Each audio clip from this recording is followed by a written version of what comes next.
So let's just launch the app really quick.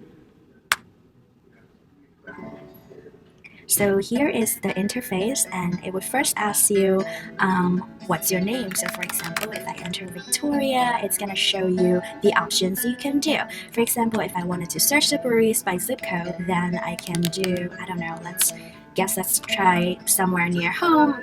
There's nothing in that particular zip code, and it's going to return you something that tells you there's nothing found. So say if we want to search in certain states, let's try if we want to try to do New York.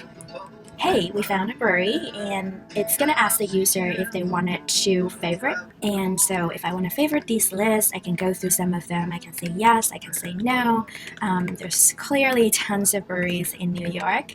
The next thing we are going to do is saving all these breweries. And in this particular app, I also added the feature where I can see all my favorites. If you are an existing user, you can see a lot of the favorites of your breweries in your favorites table. So here pulls up all the favorites of this particular user, Victoria. If I wanted to switch a user, you can, and you can check to another user.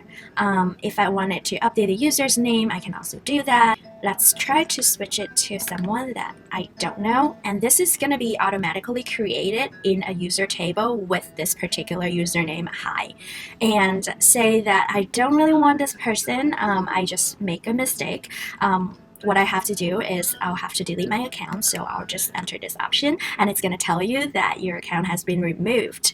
And also, it's going to exit out of this system, and also the song is going to stop playing. So that's pretty much what the app can do. I had a lot of fun making this app, and thank you so much for tuning in for this demo.